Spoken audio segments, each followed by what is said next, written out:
Good morning students. आज हम 10th class के थर्ड चैप्टर एस्टीमल सेकंड के बारे में डिस्कस करेंगे। वैसे हम सेकंड चैप्टर के अंदर एस्टीमल के रिगार्डिंग और उसके कुछ इंपॉर्टेंट टैग्स के बारे में हम लोग पढ़ करके आए हैं। इसके बाद हमारे पास जो मेन टॉपिक्स रह जाते हैं वो है hyperlinks, forms, buttons, frames, multimedia. HTML के अंदर क्या होता है कास्केडिंग स्टाइल से। इन सभी टॉपिक्स को हम इसके अंदर डिस्कस करेंगे। पिछली जो चैप्टर है उसके अंदर हमने क्या क्या कौन कौन से टैग रीड किए थे। हमने HTML tag, head tag, title, body, marquee tag, list, table, images और सिंपल वेब पेज बनाना, ये सारा हम उसके अंदर सीख करके आए हैं सेकंड चैप्टर के अंदर। नेक्स्ट आता है बेटा हमारे पास टॉपिक हाइपरलिंक। लिंक का मतलब होता है जोड़ना किसी पर्टिकुलर वर्ड को, लाइन को या किसी भी पिक्चर को किसी दूसरी वेब पेज के साथ, दूसरे फाइल के साथ या दूसरी इमेज के साथ आपस में जोड़ देना, उसे हम हाइपरलिंक बोलते हैं। ठीक है, इसको हाइपरलिंक को एक और नाम दिया जाता है। इसका एक सबसे बड़ी मेन बात आती है, ये ब्लू कलर में शो होता है। जब कभी भी अब आप ऑनलाइन क्लासेस लगा रहे हो तो आपके पास एक लिंक्स बने हुए आते हैं, वो लिंक्स हमेशा आपको ब्लू कलर में दिखाई देते हैं। और जब भी हाइपरलिंक का मतलब हमें ये भी पता होता है कि जैसे हम अपने माउस को मूव कर रहे हैं अपनी स्क्रीन के ऊपर, तो जहाँ पे ब्लू कलर का टेक्स्ट लिखा हुआ, जब आपका माउस वहाँ पे जाएगा तो एक हैंड का सिंबल आएगा, हाथ का। उस हाथ का सिंबल ये पहचान होती है कि ये वाला वर्ड, ये वाली लाइन आपकी लिंक की हुई है, आप किसी चीज़ के साथ जुड़ी हुई है। और एस्टीमल लैंग्वेज के अंदर लिंकिंग करने के लिए हमें एंकर टैग का यूज़ करते हैं। एंकर टैग उसको हम डिनोट करते हैं, टैग के अंदर ए दे देना। और उसको ये एंकर टैग क्या है, कंटेनर टैग होता है। जब हम एंकर टैग को ओपन करते हैं तो उसे बंद करना भी ज़रूरी होता है, तो उसके लिए हम /a को यूज़ करते हैं। By default links will appear as follow in all browsers. और सबसे इसका एट्रीब्यूट जो होता है वो href होता है। हाइपरलिंक का जो टैग होता है वो एंकर टैग होता है और उसका एट्रीब्यूट कौन होता है, href। हम इसको जब भी यूज़ करेंगे तो टैग के साथ ए लिख के href is equal to URL का मतलब होता है कि आपने इसका कोई भी जो है लिंक दे दिया, फिर लिंक टेक्स्ट किया, एंकर टैग को क्लोज किया। For example href is equal to tables.html। URL का मतलब हो गया कि यहाँ पे आप वो फाइल का नाम लिख दोगे जो फाइल आप इसके साथ जोड़ना चाहते हो। फिर आपने लिख दिया यहाँ पे विजिट अवर टेबल पेजेस, कि आप कौन से टेबल के पेजेस को विजिट करेंगे जो हमने इस फाइल के अंदर बनाए हैं। फिर आप उससे वहाँ से एंकर टैग को क्लोज कर देंगे /a लगाने के बाद। टाइप्स ऑफ लिंक्स कितनी होती हैं, 2 टाइप्स की लिंक्स होती है जब हम एक ही वेब पेज के अंदर यूज़ करते हैं। सबसे पहली होती है href। ये क्या डिफाइन करता है कि link to the given part of the web page, कि इसके अंदर बाकी जो अनदर पार्ट है वो इसके साथ अटैच किया हुआ, जुड़ा हुआ है। सेकंड होता है नेम डिफाइन, कि हमने उस फाइल को नेम क्या डिफाइन करना है, वो अभी हमने जैसे पिछले एग्जाम्पल में क्लियर किया था। ये आपका इसका है कि इसको आप कैसे कैसे कर सकते हो। नेक्स्ट आता है हमारे पास externally defined links. Links defined outside the website is known as external link. जो हम वेबसाइट के बाहर लिंक बनाते हैं उसे हम क्या बोलते हैं, एक्सटर्नल। आपको हिंदी में इसका मीनिंग वैसे भी पता होगा, जो इंटरनल होता है वो अंदर की तरफ होता है और जो एक्सटर्नल होता है बाहर की तरफ होता है। These links are defined with complete and accurate address of the website. ये लिंक किसके साथ डिफाइन किए जाते हैं, बिल्कुल कंप्लीट एड्रेस के साथ, वेबसाइट के साथ। फॉर एग्जांपल देखो href लिखा, http लिखा, और http का फुल फॉर्म होती है हाइपर टेक्स्ट ट्रांसफर प्रोटोकॉल। ये एक वेबसाइट है, इस वेबसाइट का नाम लिख दिया और उसके पास आपने लिख दिया SSA पंजाब वेबसाइट, जहाँ पे फिर उसको टैग को क्लोज किया, जहाँ पे ये शब्द लिखा आएगा SSA पंजाब वेबसाइट, और ये ब्लू कलर का हो जाएगा। जब आप इसके ऊपर माउस लेके जाएंगे हैंड का सिंबल दिखाई देगा। आप जैसे आप इसके ऊपर क्लिक करोगे तो वो आपकी कौन सी फाइल ओपन हो जाएगी, साइट ओपन हो जाएगी, ये वाली साइट ओपन हो जाएगी, http://ssa.punjab.com।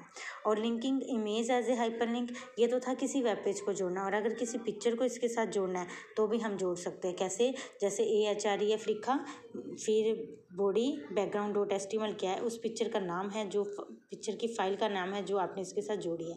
ठीक है, image source is equal to इतना, हाइट इज इक्वल टू इतनी, विड्थ इज इक्वल टू इतनी, कि जो पिक्चर है उसकी हाइट कितनी % होनी चाहिए और उसकी विड्थ कितनी % होनी चाहिए, ये हमें डिफाइन करनी जरूरी होती है जब भी हम कोई इमेज को लिंक करते हैं, हाइपर लिंक करते हैं। नेक्स्ट टॉपिक आता है बेटा हमारे पास लिंकिंग टू ईमेल एड्रेस, कि हमारे को जो हमारा है लिंक वो ईमेल एड्रेस के साथ कैसे हो सकता है, एंकर टैग की हेल्प से। तो आपने क्या करना है, href है, मेल टू यहाँ पे अपना लिखा, जो भी आपकी ईमेल आईडी है वो उसको मेल मी लिख दिया, उसको क्लोज कर दिया। मेल मी जो आपका ब्लू कलर का शो होगा, जैसे आप मेल मी पे क्लिक करोगे आपकी जो आईडी है वो ओपन हो जाएगी। कैसे ओपन हो जाएगी, क्योंकि आपने उस आईडी का यहाँ पे एड्रेस दिया है, इसको लिंक कर दिया है, तो ये आपने बनाई है पहले, फिर इसका यहाँ पे लिंक करा तो वो जुड़ गई है। नेक्स्ट आता है हमारे पास फॉर्म्स। आप लोगों ने बेटा फॉर्म्स के बारे में पढ़ा होगा, ऑनलाइन फॉर्म्स भी आपने बहुत सुने हैं। तो वो ऑनलाइन फॉर्म्स कैसे बनाए जाते हैं? HTML लैंग्वेज की हेल्प से बनाए जाते हैं। ये भी एक वेब पेज का ही पार्ट होता है, और इसके अंदर हम जैसे कोई भी ID बनाते हैं जब हम किसी भी वेबसाइट के ऊपर, तब भी हम उसके अंदर एक फॉर्म फिल करते हैं ना। तो ऐसे ही किसी भी टाइप के फॉर्म को फिल करने के लिए या फॉर्म बनाने के लिए हम इन फॉर्म्स को यूज़ करते हैं। और ये इसके अंदर क्या क्या होता है? टेक्स्ट बॉक्स होता है, रेडियो बटन्स होते हैं, लिस्ट बॉक्स होती है। Every form has to include the action and method attributes to complete the purpose of fitting information in a form. किसी भी फॉर्म के अंदर इन्फॉर्मेशन फिल करने के लिए हमें उसके एक्शन और उसके मेथड एट्रीब्यूट को कंप्लीट करना पड़ता है। सबसे पहले आता है हमारे पास action. The action attribute specifies where to send the form data when a form is submitted. सबसे पहला एक्शन क्या होता है कि जब हमने एक फॉर्म फिल किया और उसे सबमिट किया, सबमिट करने के बाद वो डाटा हमारा कहाँ पे जाएगा। Form is useless unless some kind of processing takes place after the form is submitted. Form को सबमिट करने के बाद कई बार उसकी प्रोसेसिंग नहीं होती अगर हमने उसके ऊपर एक्शन का जो बटन है वो नहीं लगाया होता। फॉर एग्जांपल, फॉर्म लिया, फॉर्म को स्टार्ट करने से पहले टैग लिया फॉर्म, फिर एक्शन लिया is equal to welcome.php। welcome.php क्या है? ये एक सॉफ्टवेयर है, उसके अंदर बनी हुई फाइल है, ठीक है। उसके अंदर हमने ये फॉर्म के बनाया हुआ है। Method, the method attribute defines the way through which user information. ये एक ऐसा वे है जिसके अंदर हम यूज़र के इन्फॉर्मेशन को एंटर करते हैं, which he enters in the form. जो फॉर्म के अंदर क्या होता है, खाली फील्ड्स आते हैं, जैसे नेम लिख दिया, उसके बाद खाली बॉक्स आया, आपने उसके अंदर नेम फिल करना है। तो ये क्या एक मेथड है हमारे यूज़र से इन्फॉर्मेशन को कलेक्ट करने का। Get method is use to encode the feed data by the user by using. ये जो यूज़र के द्वारा डाटा फीड किया जाता है, ये गेट मेथड के थ्रू हम उसमें ले सकते हैं। जैसे form method is equal to get action is equal to welcome.php। Post method में क्या होता है, बिना URL के इंटरफेयर के आपका जो डाटा है वो पोस्ट हो जाता है किस पे? वेबसाइट से, वेबसाइट फॉर्म से सर्वर तक, ठीक है। अब इसके अंदर मेन प्रोसीजर आता है हमारा क्रिएटिंग ए फॉर्म। फॉर्म को बनाया कैसे जाता है? Every form must begin with A form. Forms का टैग सबसे पहले लगाया जाएगा, और उसके बाद बॉडी होता है ना, जो बॉडी पार्ट होता है उसके अंदर लगाया जाएगा, और उसको बंद करने के लिए हम हमेशा /फॉर्म का ऑप्शन यूज़ करेंगे। सबसे पहले आता है बेटा हमारे पास टेक्स्ट इनपुट। टेक्स्ट इनपुट के अंदर आता है कि अगर एक बॉक्स है, जैसे आपको इसमें दिखाई दे रहा है, ये जो बॉक्स बनाया है इसके अंदर हमने टेक्स्ट एंटर करवाना है, तो हमें उसके लिए क्या क्या जो कॉलम है वो बनाने पड़ेंगे। उसके लिए आप यहाँ पे देख पा रहे होंगे, ये हमसे यूज़र से पूछता है कि आपने इसके अंदर क्या इन्फॉर्मेशन डालनी है, क्या नहीं डालनी है। तो जैसे कि आप इस प्रोग्राम में देख पा रहे हैं, बॉडी के अंदर गए जब हमने यहाँ पे H1 के अंदर heading they the my guest book, ये पैराग्राफ में हमने लाइन लिख दी, फिर हमने फॉर्म स्टार्ट किया, फॉर्म में प्री लिखा।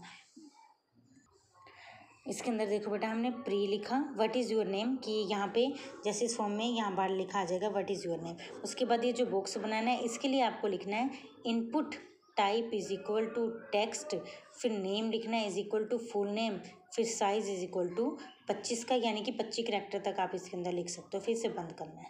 ऐसे ही आप जितने भी कॉलम बनाना चाहते हैं आप इस टाइप से उनको बाहर लिखेंगे, इनपुट टाइप करेंगे, उनकी रेंज दे देंगे, इस टाइप से जितने मर्जी कॉलम बना सकते हो। फिर फॉर्म को बंद करेंगे, बॉडी बंद करेंगे, HTML बंद करेंगे। टेक्स्ट का स्पेस एरिया क्या होता है? This is a container tag and is use to allow multiple lines of text in a single input डम। एक बॉक्स के अंदर मल्टीपल लाइन्स को आप टाइप कर सकते हो, उसे हम बोलते हैं टेक्स्ट स्पेस एरियाज। इसके अंदर बेटा दो टाइप से होते हैं, रो में और कॉलम में। दो तरह के एट्रीब्यूट होते हैं जिसके अंदर हम डाटा को डाल सकते हैं। जैसे text area, name is equal to comment लिखना हमने, रोज 4 और कॉलम्स 20। इसके अंदर आप जो भी इन्फॉर्मेशन देना चाहते हो लिख सकते हो। फिर टेक्स्ट एरिया को एज इट इज़ हमने इसके अंदर क्लोज भी करना है। नेक्स्ट टॉपिक आता है हमारे पास बेटा चेक बॉक्सेस। चेक बॉक्सेस आपको पता ही है क्या होते हैं, इस टाइप से बॉक्स बने होते हैं, आपने इनको सिलेक्ट करना होता है। जैसे कई बार आपने फॉर्म में देखा होगा। तो इन चेक बॉक्सेस को बनाने के लिए हमें क्या करना पड़ता है, input type is equal to check box, फिर नाम लिखना है, क्या नाम दिया, बेबी ग्रैंड पियानो, ठीक है। इस टाइप से आप कुछ भी दे सकते हो इसके अंदर, जो भी आप बनाना चाहते हो वर्डिंग आप इसके अंदर दे सकते हो। रेडियो बटन्स क्या होते हैं, रेडियो बटन्स ऐसे होते हैं। अब आपने इसमें चूज़ करना है, जैसे आपने डॉट लगा दिया, सेलेक्ट किया तो डॉट आ जाएगा।